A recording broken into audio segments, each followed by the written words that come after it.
My name is Jake Baxter. It has been a year since the world as I knew it exploded right in front of me. Although, I suppose it's incorrect to say it that way. The world didn't explode by itself.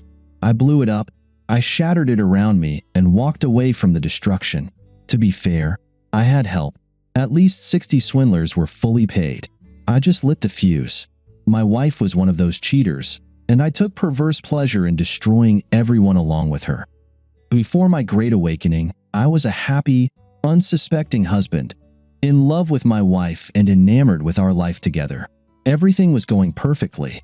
We had been married for almost 5 years and had our own little house with good friends and neighbors I liked, a great job, and supportive families. We were earning more money than we needed to live on and saving for a future that turned out to be entirely different from what we had planned. I wish I could tell you something about us or our marriage that would give this story meaning, but the truth is, I can't find any meaning myself. I married my college sweetheart. She was sweet, kind, and funny. She was loving and gentle. She wasn't the type to constantly flirt with other men. She didn't dress provocatively, and I never doubted her faithfulness to me. I work in a research and engineering laboratory that develops highly specialized electronics for NASA and the military. We jokingly call it Geek Central. The thing about most geeks is that while we handle very complex tasks at work, at home, we are quite simple. What you see is what we are. There are no tricks here because we are not good at them. Many people think prodigies are teenagers. Maybe, by their standards, that's true. We laugh at silly jokes, quote movies and obscure works, and we are fascinated by the details of existence. Whatever sophistication we possess is not highly valued in social circles. On the other hand, we know that if we lose our reputation for speaking the truth, we are done for. Geeks don't lie. Our reputation is our career, and both are built on the truth. My wife, Jeannie, works in high finance at a firm called Watson. They are major players in the financial aspects of large construction projects and seem to have been involved in many of the biggest constructions in the Mid-Atlantic states. The office is downtown, and Jeannie works with a surprisingly uneducated group of people. They understand money, and some can program a spreadsheet, but I must admit that every time I talk to her colleagues, I feel like I'm back in high school. It's the plain truth. Jeannie and I got 2 kittens. They were brothers. We wanted to name them Lewis and Clark. One of her colleagues very seriously said, "That's not bad, but you really should name them after someone famous." Do you see what I mean? They are the cool guys, and I'm the invisible man. Jeannie and her colleagues always go through all the options, and if it's not written down, it doesn't mean anything to them. I never liked it, but I always thought it was just her job, not her values. God, how wrong I was. Where geeks think individually and come together to test their ideas, financiers think collectively. They identify with the group. The only time they think as individuals is when they are looking for the next step and trying to climb the corporate ladder. I disliked many of them, but I didn't actually hate them until the very end.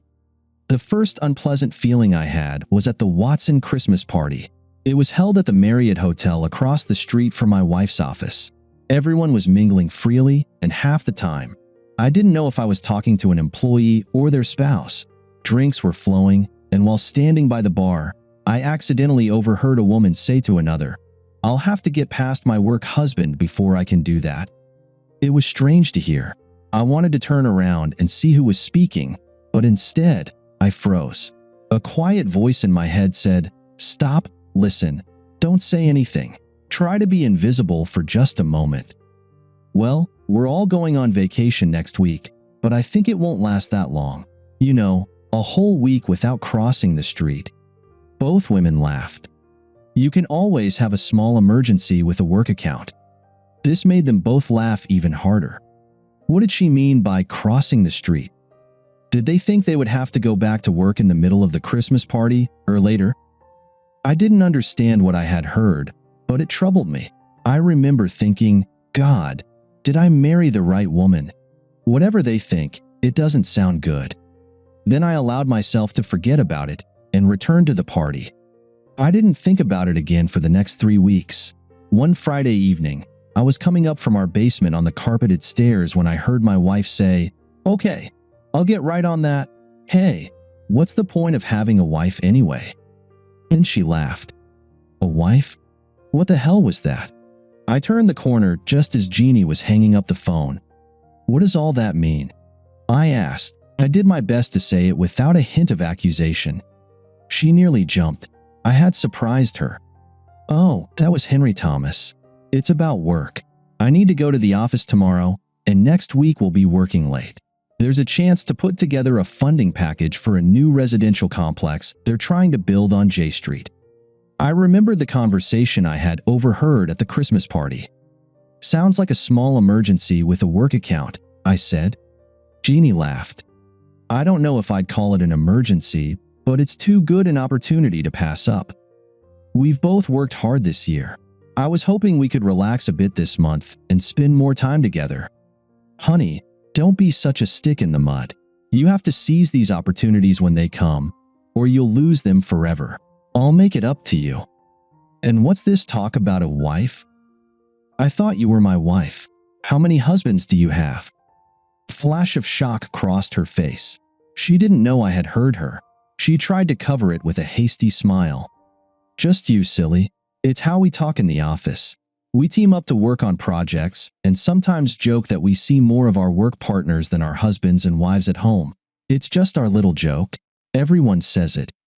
Jeannie spoke with confidence, almost to the point of condescension. She smiled, but her hands were trembling. I'll just go in for a few hours tomorrow to get things rolling, and then we'll spend the rest of the weekend together.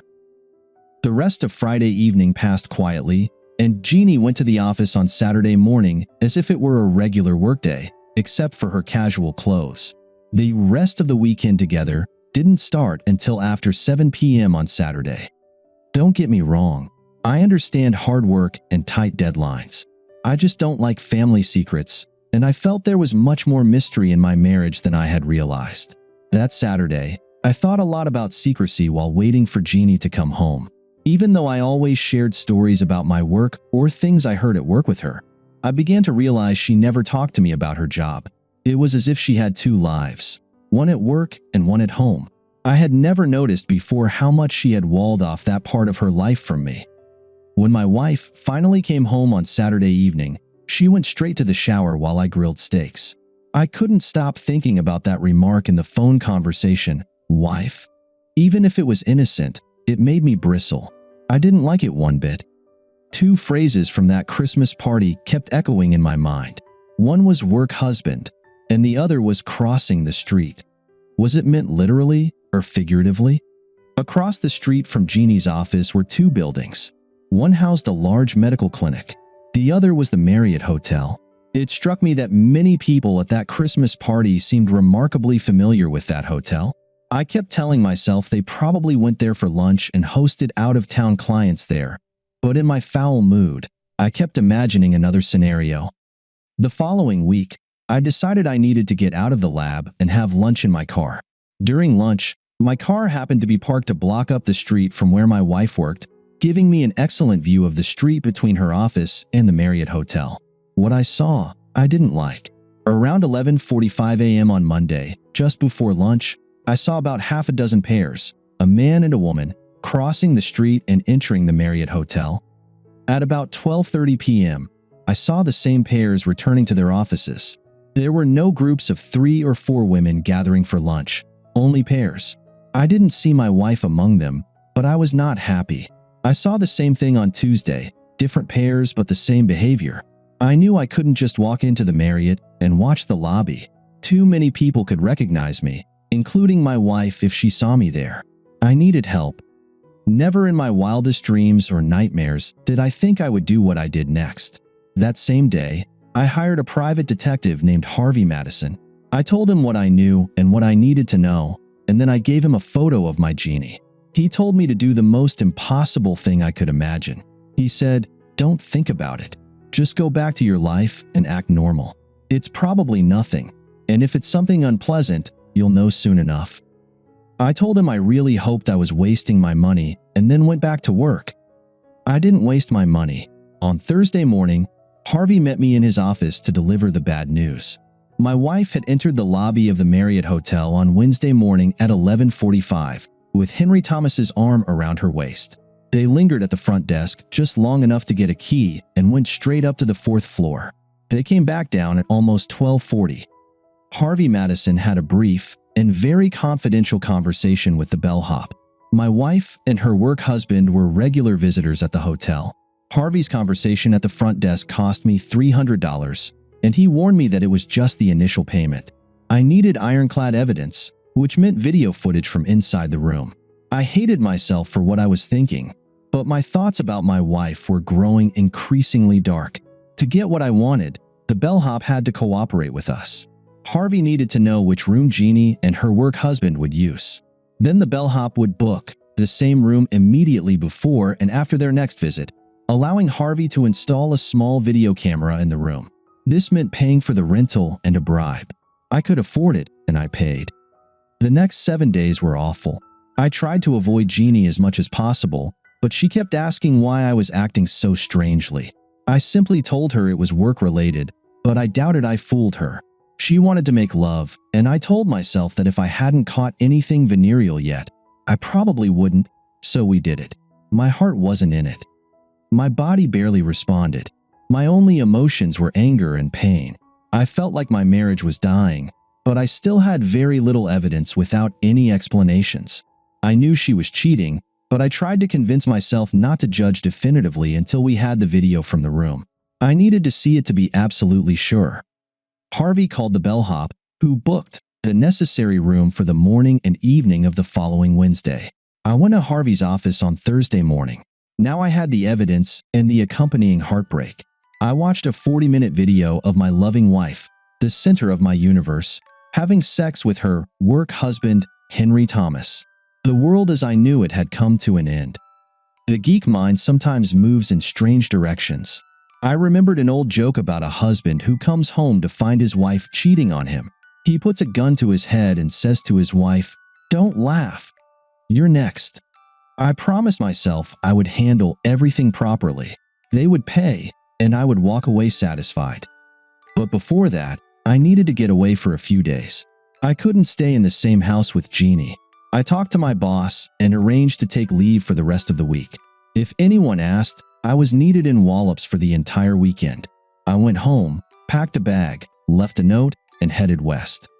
I had a childhood friend, David, who lived about an hour away from Baltimore, and he agreed to let me stay with him for the weekend. I considered it a blessing that Jeannie and I didn't cross paths while I was home. I didn't know what I would have done, but I wasn't in the right state of mind to act normal. I needed time to think, plan, and, most importantly, calm down. Leaving that note was the first time I had ever lied to my wife. I felt awkward about it, but I needed to leave, and I wasn't going to back down. The drive west gave me some time to think. Did I really know this woman? Was she so good at compartmentalizing her life that she could rationalize having two husbands? One thing I knew for sure, my wife had mistaken trustfulness for stupidity. I was never stupid, and lying to a husband who completely trusts you is not a clever trick. Now, the days of trust were over.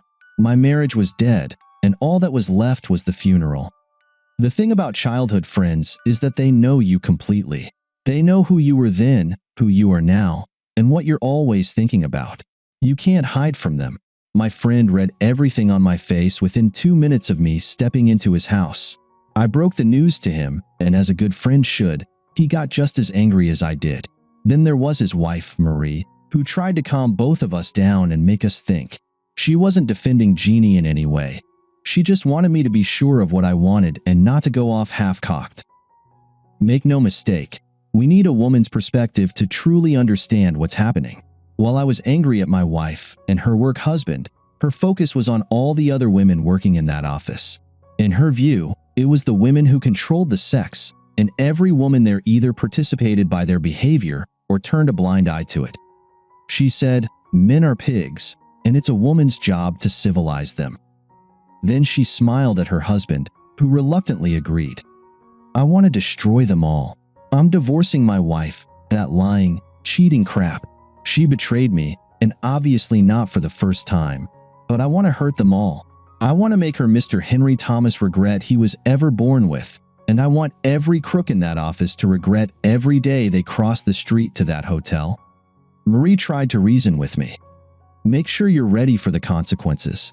There might be a reason for what happened that you don't know about. Maybe she'll regret her actions so much that she'll never do it again. You love this woman enough to marry her.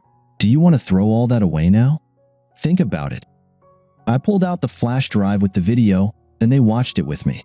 Henry Thomas was a paper salesman. His job involved money. While I was out running after work, he was dining at fancy restaurants. Henry Thomas was soft. For 40 minutes, we watched as my wife gave herself to her work husband. She was smiling, even laughing, and I was dying inside. Henry Thomas was nothing special. He didn't last long. He wasn't even particularly energetic. All he did was twitch, and she acted like she was in an adult movie. The strange part was that most of the conversation was focused on work. While undressing, they talked about the current project, and later, while dressing, they discussed the schedule for the afternoon. As soon as he recovered from the quick first round, she took him again, riding him for a second time. They didn't use condoms even once. When the video ended, silence filled the room. I turned to Marie and asked, "How long should I think about this?" She just shook her head, hugged me, and went to prepare dinner. My friend David had become a lawyer. His wife teaches science at a middle school. Both have remarkably analytical minds. We talked a lot that weekend, and with their help, I formulated a plan. I called Harvey and told him exactly what I wanted. It was going to be costly, but with patience, it could be done. We decided to divide my wife's office into two groups. There was the management and those who worked closely with Jeannie. This was one group of about 10 people plus their work spouses. I wanted them not just burned, but reduced to ashes. The rest would feel the heat, but I wouldn't spend my money to burn them. Harvey set up cameras in the rooms used by the targeted management and employees. The others would be recorded entering and leaving the hotel lobby. When I was ready to file for divorce, I simultaneously sued the company and shared what I had with the spouses of each of her co-workers. That weekend, I spent a lot of time thinking about whether I had missed any signs. There must have been some signs. She never seemed unloving. She supported me when I described difficulties at work. Could she really live two lives without feeling guilty? Was she a sociopath? Her nervous reaction when I asked about the wife remark that first Friday told me she knew right from wrong, or at least knew her actions could have consequences. I couldn't understand how someone could live two lives without having a nervous breakdown. Sometime during the weekend, it occurred to me that by leaving town, I had given Jeannie and her work husband a perfect opportunity to use our house for their tryst. I thought about it, got angry, and then realized it didn't matter. I was divorcing her regardless of her current actions. I'd leave her the damn bed just in case, and take what I wanted from the rest. I prepared myself for the actions ahead and drove home on Sunday evening. To save some money, we decided not to videotape any of the work spouses in their hotel rooms more than once. The exceptions would be my wife and her Mr. Thomas. This would reduce the costs of booking the rooms, and for Harvey's people, it would only require 2 hours a day. As for Jeannie, I wanted to prevent any claims that it was just once. It only took 2 weeks to get everything I wanted. I hated those weeks. I know some might say, wasn't one time enough? Of course it was, but I wanted revenge on the entire office, everyone who knew my wife was cheating and didn't tell me, and that took a bit more time. Most work spouses seemed to sneak away once a week. Some crossed the street more often, some perhaps less. We didn't catch all of them, but we caught enough for my plans. Jeannie and her work husband kept to a Wednesday schedule. I decided to work late often, but it wasn't enough. It was too painful to be at home. I arranged another emergency trip to Wallops on Thursday, but in reality, I stayed at a hotel near work that night. On Friday evening, I drove west again to visit David and Marie, and then on Monday evening, I stayed at the hotel again. Jeannie began complaining that I was ignoring her, and from my side at least, the relationship had turned cold. She had no idea how frosty it had become. For some reason, she tried to maintain normalcy at home, but I was of little use, and it began to show in her overall behavior. I started sleeping in the guest room and leaving the house early. I could have my own deadlines at work too. Maybe she thought our marriage was in trouble, or maybe she bought my excuses, or maybe she just didn't care. In any case, It didn't stop her from lunching on Wednesdays with her work husband. If anything, their lunch breaks became longer. And as I found out, at least 2/3 of her company's employees were cheating on their spouses, including most of the senior staff.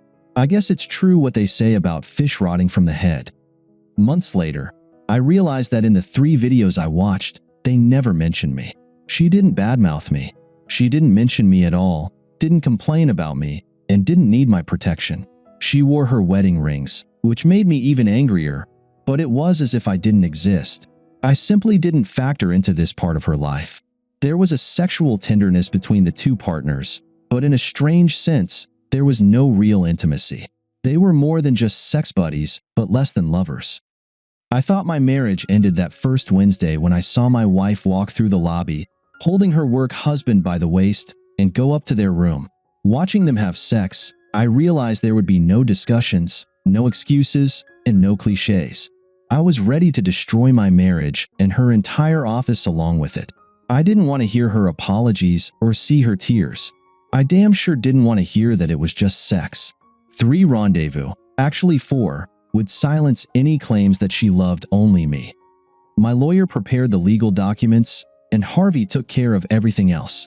At 10 a.m. on Monday, a special process server walked into the Watson office to serve Jeannie and Henry Thomas at their desks. Then he went into the CEO's office and served the company. It seems almost ironic now, but the CEO of Watson was George Walker, and he was one of the cheaters. George Walker was 67 years old, and he had a trophy wife who was only 29. Why he needed to mess around with a 45-year-old secretary, I'll never understand. My cell phone rang at 10:20, and I turned it off. Once the ball started rolling, Harvey's 5 operatives began delivering thick paper envelopes to the actual spouses of every company employee. Some had photos, some had video recordings, and all received detailed reports that could be used in divorce proceedings. Henry Thomas's wife got an especially large envelope. Others just received letters informing them of what was happening at Watson, in case they wanted to have a heart-to-heart with their spouses when they got home. Each letter included a short note saying, "In the interest of full disclosure, you can thank Jeannie Baxter for bringing this to our attention." I wondered how many friends my cheating wife would have on Tuesday morning. Watson disappeared almost overnight. My lawsuit against the company was followed by at least 20 more. Divorces spread through the office like wildfire. Even some marriages where we never found evidence of cheating didn't survive. Management tried to fire anyone tainted by the scandal, only to face their own involvement in the mess. Those who were innocent left almost as quickly, hoping to preserve their own reputations. The press got wind of the debacle, and 2 weeks later, there was an article about the firm featuring the phrase "work spouses." I wonder where they got that from? I bet it was just some crazy husband who didn't understand how the real world works. Shortly after, the business collapsed, and the office closed within 2 months. The office building remained vacant for almost a year. In the end, I did meet with Jeannie in my lawyer's office. She cried a lot. After weeks of angry messages mixed with denials, pleading requests, and bizarre attempts at bribery and negotiation, she finally took some responsibility for her situation. She said she got caught up in the excitement and culture of high finance. I don't know what sleeping with her colleague had to do with finance, but it was definitely part of the culture. The apologies didn't last long, and eventually, she said that part of it was my fault for not discussing my problems with her. Yes, apparently, it was my fault. What nonsense. You shouldn't have to remind your spouse not to sleep with her work husband. Most importantly, you shouldn't have to remind your spouse that she shouldn't have a damn work husband at all. I never truly understood Jeannie's infidelity, and she never adequately explained it to me. All I know is that she changed. The clear-eyed and seemingly truthful girl interested in business turned into a deceitful and highly dishonest cheat who seemed to live by the motto, "If he doesn't know, it won't hurt him." Harvey told me they only met on Wednesdays during lunch. They didn't use my absence that weekend as an opportunity to meet. It seemed she had some strange sense of a double marriage that limited her cheating but didn't eliminate it. Harvey tried to explain to me that, in his opinion, it was some kind of perverted bonding ritual. At Watson, a depraved corporate culture had developed where team building meant sleeping with your colleagues. There was even a twisted form of loyalty in this game. where employees only had sex with one person, usually the one they worked most closely with. Harvey thought they believed they were simply smarter and better than everyone else. Whether it was a shared secret that led to a risk they took together or a distorted social contract, I never understood. I would like to say that I also stopped caring, but I never stopped caring about my marriage to Jeannie or the circumstances that led to our divorce. I could have spent my life trying to understand these people, or I could just walk away. I chose the latter. I got my revenge, but it didn't turn out quite as I had planned. I won my lawsuits, but the company's accounts were empty, and Henry Thomas lost nearly everything in the divorce. My own actions made the company and Thomas incapable of paying the lawsuits against them. How's that for irony? My wife lost her job and demanded alimony when I divorced her. My lawyer argued that her unemployment was a direct result of her infidelity, which led to the divorce, and she didn't get any alimony. Even the cheated-on spouses resented me for ruining their lives with the unpleasant truth. It seemed they blamed me almost as much as their cheating spouses. It's a big city. I can live without their love, but I didn't foresee this happening. One affected spouse surprised me more than the others. One evening, Sheila Thomas approached me at a bar. She was stunningly attractive, which should have been more than enough for any man. I was still nursing my first beer. She introduced herself, sat next to me, and placed her hand on my crotch. Well, she had my attention. I'm divorcing my husband, but I want even more revenge. I want to tell him I slept with his plaything's husband. Will you help me do that, Mr. Baxter? How about it, Jake? Will you defile me and help me humiliate the man who slept with your wife? I wasn't sure what to think about the word humiliate, but I decided to help her, and I did everything I could until late into the night. I told you I had been sleeping in the guest room for 2 weeks before serving my wife, so I deserved some compensation. That night I felt dehydrated and had to drink water every hour. As Sheila left early the next morning, she said she was heading home to rub this in her husband's face. I reminded her that she had rubbed it in my face earlier in the night, and I'd love to have it rubbed in my face again. She laughed and promised I soon would. Jeannie's family was furious with me for a while, so I sat them down and showed them the video. They cried, apologized, and cried some more, but not as much as before. In the end, they didn't blame me for the divorce, though they tried to convince me to give her a second chance. I couldn't. There was no forgiveness in me, and I couldn't recall her ever asking me to forgive her. She had turned my heart to stone, and it stayed that way for over a year. At some point during the divorce, when I was telling my friends at work what had happened, it dawned on me how all my skills had failed me when it came to catching my cheating wife. I'm an expert in high-tech electronics, yet I caught her through a sandwich in a parked car, a bribe to a bellhop, and a few tiny video cameras you can buy online. I also thought about how easily they were caught and how easily they could have hidden it. I overheard 2 conversations, and that was enough. Everything was in plain sight. The couples crossing the street didn't even try to hide their involvement in the affairs. Such arrogance.